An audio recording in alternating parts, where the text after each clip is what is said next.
no sensibility to how they act. You know, it's just, especially when you're meeting people on MySpace and you're looking at them and you're making a simple request. Well, hey, how about you go, I don't want to get your personal info here. I'm not trying to get involved in your personal information, but the only reason I'm asking you is to contact me so we can keep in touch. Jeez, how much more nice can you be about it? No response. Then that makes them, that's another whole different department. When you ignore somebody, you act like they don't exist.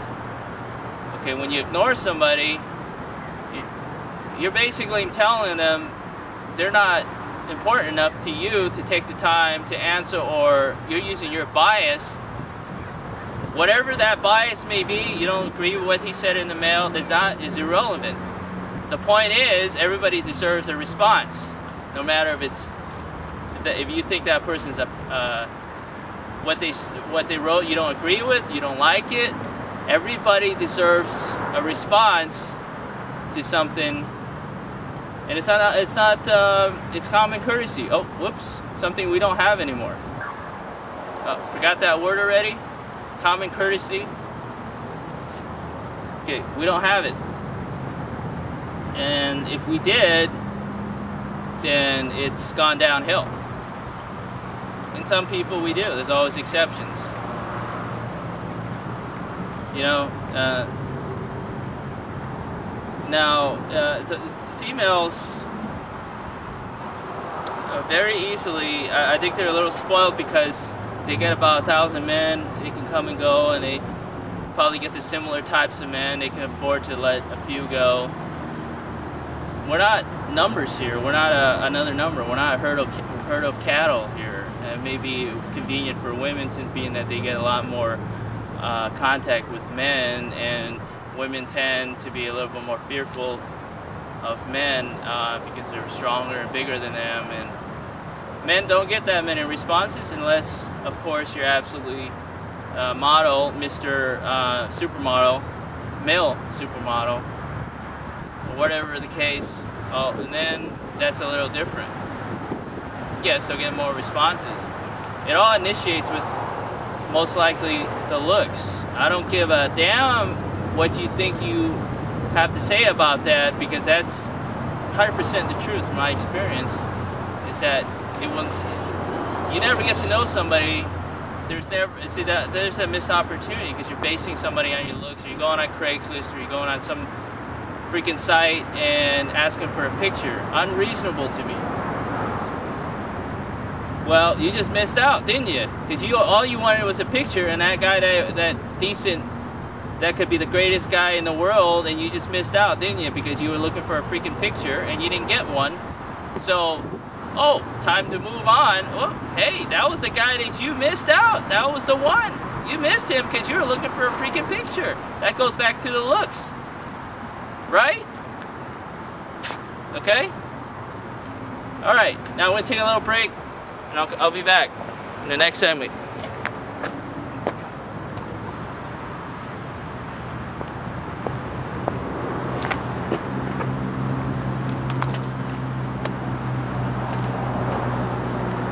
Okay, we're back.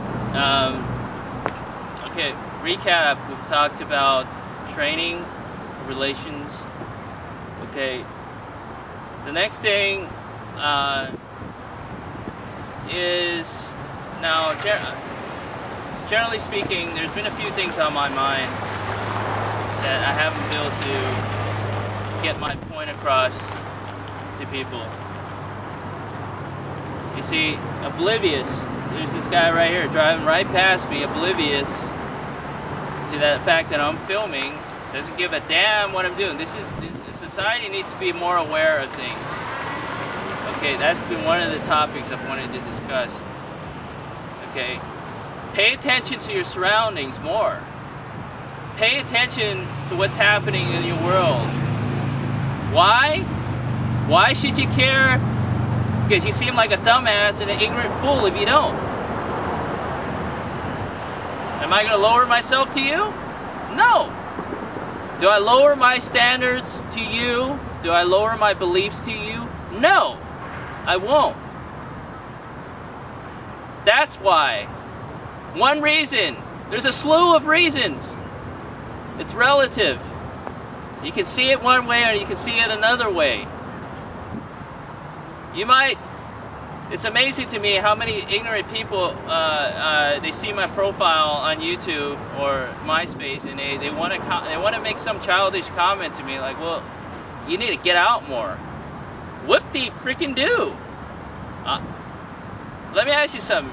Are you aware that I might have thought about that and I didn't want to? Or are you aware that I'm not getting out more? Are you aware I'm not going out every night and going to a bar and having 10 drinks and talking my mouth off like I'm doing now in a bar? You don't know that. You see a profile and you think you know it all. That's ignorance. That's foolish. Oh, you live in Southern California. Oh, there's the beach. Jeez, it's like I don't know my left hand. Southern California, beach. If you don't know that there's a beach in Southern California, then I think you're pretty, I think you've been living in the closet a little too long.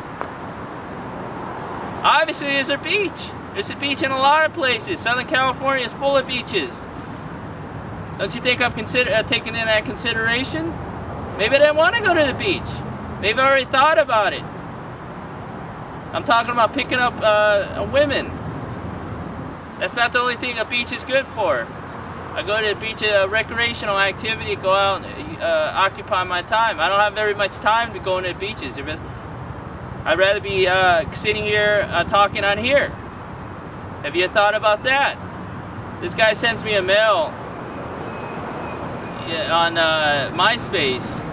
Apparently he lives in the area near me, and this guy, I told him, your rudimentary advice is pretty ignorant.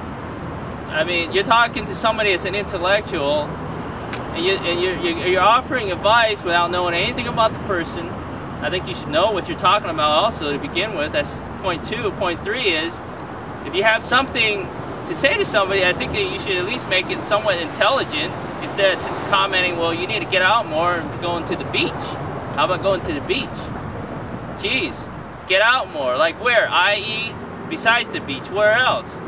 Stop being so general and superficial. Get down to the details. Get down to the nitty-gritty. Obviously, he didn't take much time into his thoughts before he started rambling on about writing a little memo, to me, throwing me a bone.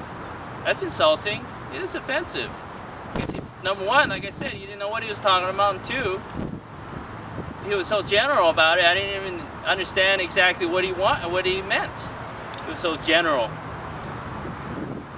Waste of my time.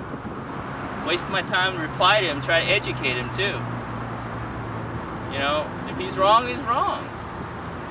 And I'll find people to back it up. Because there's more than one opinion. There's always going to be somebody that's going to disagree, goes on deaf ears. You know how you can be plain as day in an email. This is related to what I'm talking about. Plain as day as an email and say, hey, I need your a picture of you have a picture we took over at the park. I met you over there. Can you send it to me? And then they'll write back saying something totally random like, well, geez, where do I know you from? Well, clue you in. I just said I met you at the park and I need a picture. It amazes me how you can write an email to somebody and they totally don't remember right in front of their face what you said. How stupid can that get? I mean, seriously, a 5-year-old can read an email or an answer, and a grown adult can't. I said to some guy in an email the other day, I said,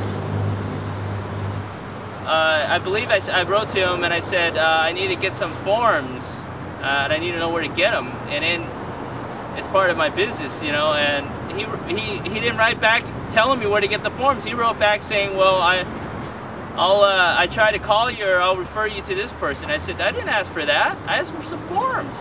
Very short and to the point, very concise. I can't believe how stupid some